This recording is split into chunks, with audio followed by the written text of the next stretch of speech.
All right, hopefully this thing works. I've tried to record a few times. So, Tesla was on fire today, obviously. We had a nice gap up on Friday, so I entered it, I don't know when I entered it, last week sometime. And we had this nice gap up and didn't really move Friday much. And then Monday or Tuesday, we had another huge gap up, um, and then a rally. So let's see, it went from 269 all the way up to 278, so almost $10, and then rallied from there. Today I covered my longs. Um, what did I have? I had a 270 call. I bought it for $1.87. I sold it for like 10.60. So that was a really nice trade. As you can see, I left a few $100s on the table. Not too concerned about that. If I go into the big picture look over on the daily, or no, the weekly, I'm gonna have a ton of lines here, but for uh, my long-term goal of 288, we can see that it's almost there. So we have one run up, right? That makes one wave. This is the second wave down, third wave up, fourth wave down, and then we have our fifth wave at 288.88. And I think it's going to take a break there. And then our next long-term goal would be 319.25. However, I do think it will pull back at this point, and it could pull back all the way down to 265 or whatnot. And we're going to add what is called a Keltner channel to this right now. Add quick study. Um, let's go down to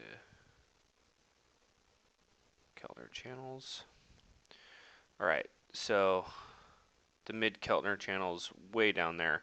So even this purple at 253. So, which tells me that we could have a very large pullback coming in. I mean, look at these pullbacks. We went from 195 to 113. We went from 265 all the way down to 176, right? And so when we do have this pullback, it will be pretty violent, and it could go all the way down to 225. So expect that.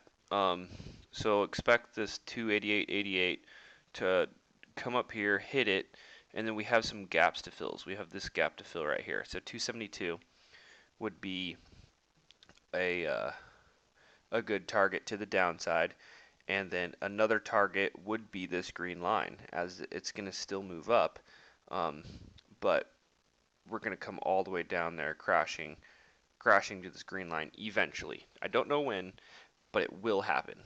And so that's something you got to be prepared for. Is, do you sell out and you take your money and run and have a good trade, or do you start selling those covered calls? You know, there's no reason to, or well, you could hold through the whole time. People do that, and that's totally fine. If you know, uh, but if your average is 240 or 250, you will go then from all your profits will go red, and then you will go negative, and you'll need to you'll watch your account go, and that's when you start getting the negativity, and you start feeling like, oh my gosh, I'm losing money. I gotta sell, and that's what you don't do. So there's nothing wrong with taking profits, especially where we have a few points to go to get up there, another 5 points. So, but that's what I expect. So these huge drops, they happen, and it will happen again and again. And so that's what we're going to be looking at in Tesla. And it could go all the way up to 319. It could go pretty far up there. So I am being beckoned for lunch. Good luck.